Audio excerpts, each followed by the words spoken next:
नमस्ते। रहस्य यहाँ फिर से लिखा गया है।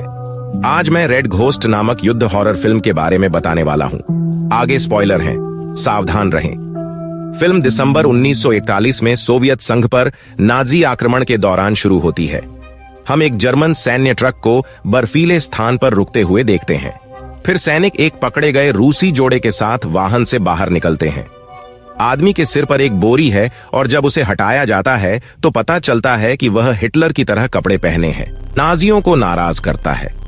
आदमी समझाता है कि वे थिएटर के कलाकार हैं। सैनिक उनसे अभिनय करने को कहते हैं। पत्नी हिचकिचाती है, डरती है कि वे मारे जाएंगे, लेकिन पति मान जाता है। वह हिटलर का नाटक करते हुए अभिनय करता है। जर्मन प्रभावित नहीं होते और उसे रोकने को कहते हैं। कमांडर जोड़े को मारने का आदेश देता है। इस समय कहीं से गोलीबारी शुरू हो जाती है, जिससे सभी जर्मन सैनिक मारे जाते हैं। कुछ ही क्षणों बाद रहस्यमय स्नाइपर प्रकट होता है।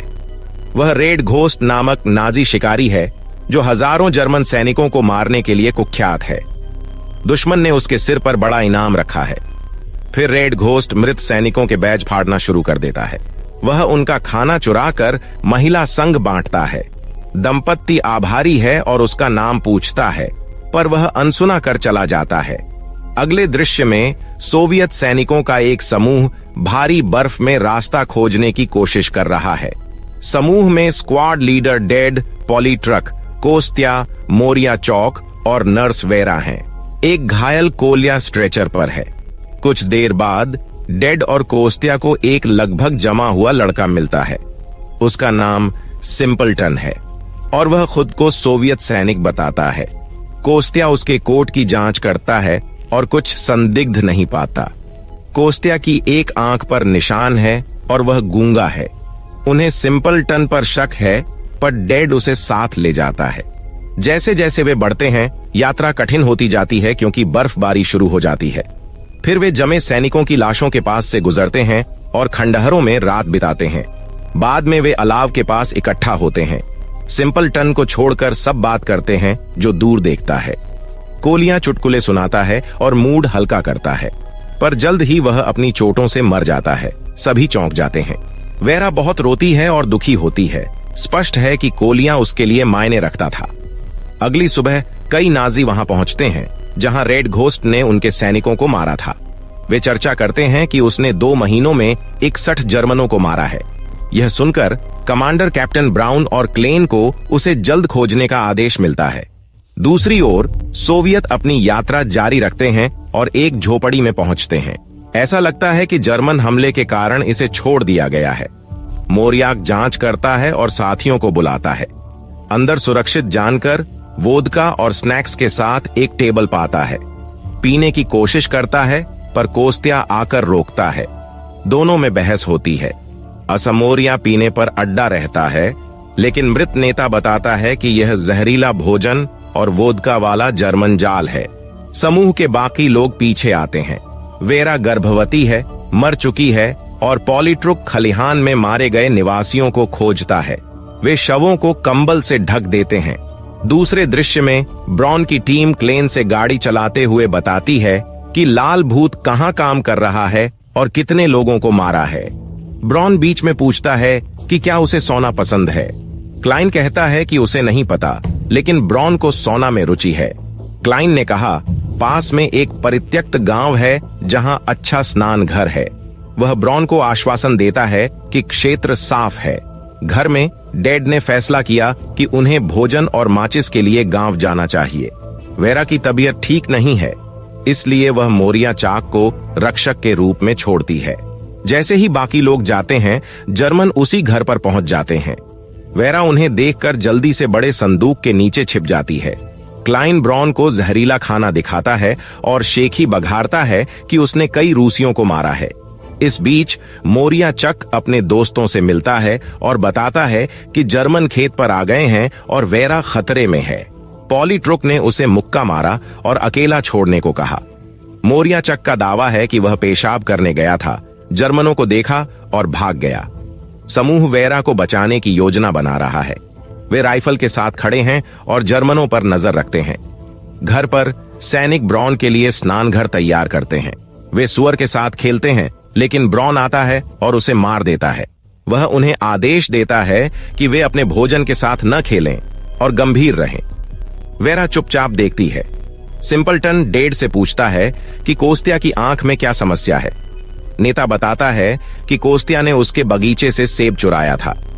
डेड ने डराने के लिए गोली चलाई, लेकिन वह फिसल गया और उसकी आंख शाखा से टकरा गई। डेड मानता है कि वह अब भी दोषी महसूस करता है। क्लेन ब्रॉन को चेतावनी देता है कि स्नान घर में न जाए, क्योंकि लाल भूत पास है। कप्तान अधीनस्थ को क्रोधित होकर डांटता है।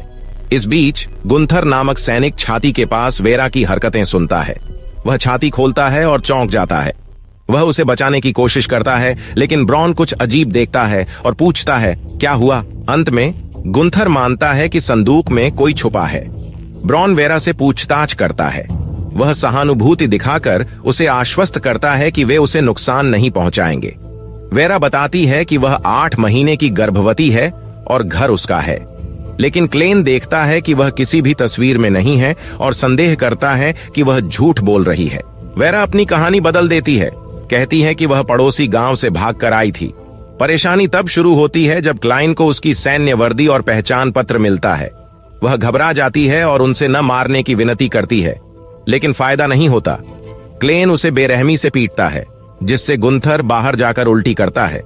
कुछ समय बाद क्लेन खून से लथपथ वेरा को घर से बाहर फेंक देता है। सोवियत सैनिक जो घर देख रहे थे भयभीत हो गए और बोले वेरा को बचाया नहीं जा सकता। सिंपलटन अचानक खाई में रेंगता है। मोरिया चक यह देखता है और उसका पीछा करता है। दोनों 3 जर्मन गार्डों को खत्म कर देते हैं। क्लेन वेरा को फांसी देने का फैसला करता है, लेकिन एक बुजुर्ग सैनिक विरोध करता है कि गर्भवती महिला के लिए यह कठोर सजा है। क्लाइन सहमत हो जाता है और गोली मारने का फैसला करता है। वेरा एडम को कोसती है और कहती है कि भगवान उसे सजा देंगे। जब गुंथर अनुवाद करता है तो क्लेन हिचकिचाता है। वह बंदूक गुंथर को देकर कहता है कि महिला को मारने के लिए उसके पास 2 मिनट हैं। तभी कोई सैनिक के सिर में गोली मारता है। लाल भूत आता है और घर पर हथगोले फेंकता है। भागने का मौका। सोवियत सैनिक जर्मनों पर हमला करते हैं और रेड घोस्ट की मदद से अधिकांश नाजियों को मार देते हैं। ब्राउन, जो बाथरूम में था, नग्न होकर खलिहान में भाग जाता है। रेड घोस्ट बाथरूम पहुंचता है, जहां क्लाइन उस पर उबलता पानी डालता है। क्लाइन भागने की कोशिश करता है, लेकिन माथा लॉग से टकरा जाता है और वह बेहोश हो जाता है। वह थोड़ी देर में जागता है, लेकिन मृत होने का नाटक करता है। लाल भूत भी बेहोश हो जाता है। सबको खत्म करने के बाद सोवियत सैनिक राहत की सांस लेते हैं और लाल भूत को अंदर लाते हैं। वे मेज के चारों ओर इकट्ठा होते हैं और जर्मनों का छोड़ा खाना खाते हैं। वे चर्चा करते हैं कि आगे क्या करना है, जब अचानक वेरा को संकुचन होने लगते हैं। सौभाग्य से डेड को बच्चे पैदा करने का अनुभव है, इसलिए वह और सिंपलटन उसकी मदद करते हैं। लंबे संघर्ष के बाद वह एक स्वस्थ लड़के को जन्म देती है और सब जश्न मनाते हैं। दूसरी तरफ ब्रॉन एक महिला के कपड़ों में जर्मनों के सामने आता है। वही अधिकारी उसे लाल भूत का शिकार करने को कहता है। वह ब्रॉन को देखकर घिन और निराशा से देखता है। थोड़ी देर बाद लाल भूत जागता है और राइफल तैयार करता है। वह बिना बोले घर से निकल जाता है। सोवियत समझते हैं कि जर्मन पास हैं, तो वे युद्ध की तैयारी करते हैं। बाहर क्लेन उठकर भागता है। अगले दृश्य में जर्मन सैनिक घर को घेरकर हमला करते हैं।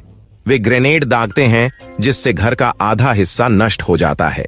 सौभाग्य से कोई रूसी नहीं मारा जाता और वे जवाबी हमला करते हैं। वेरा स्टोव के पीछे छिपती है, जबकि बाकी कोविड सैनिकों पर गोली चलाते हैं। कोस्तिया से माफी मांगते हैं और उसे कवर देने को तैयार होते हैं। जर्मन पास आते हैं। रेड घोस्ट कई को मारता है और मुख्य कमांडर पर बम फेंकता है। डेड कई दुश्मनों को मारता है, फिर मारा जाता है। पॉलीट्रुक लड़ाई में गंभीर रूप से घायल हो जाता है और उसका जबड़ा उखड़ जाता है। मोरिया चुक उसे वोदका देता है और उसका जबड़ा ठीक करता है।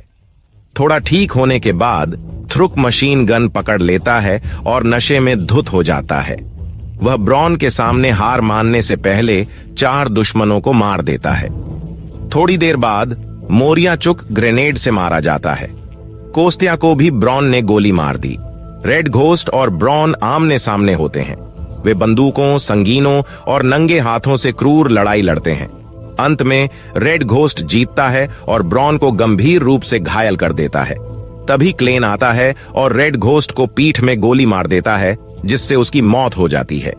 फिर एक रहस्यमय स्नाइपर जर्मन सैनिक को मार गिराता है। यह पता चलता है कि वेरा और सिंपलटन बच्चे के साथ जीवित हैं। अगले दृश्य में हम वही अभिनेता जोड़ा देखते हैं। एक अन्य जर्मन समूह ने उस आदमी को पकड़ लिया है और भीड़ के सामने उसे पीट रहा है। उसकी पत्नी असहाय होकर देखती है। जर्मन अधिकारी घोषणा करता है कि जिसने भी लाल भूत को देखा है वह आगे आए या आदमी मारा जाएगा। जब कोई जवाब नहीं देता तो वह एक बच्चे को पकड़कर गोली मारने की धमकी देता है।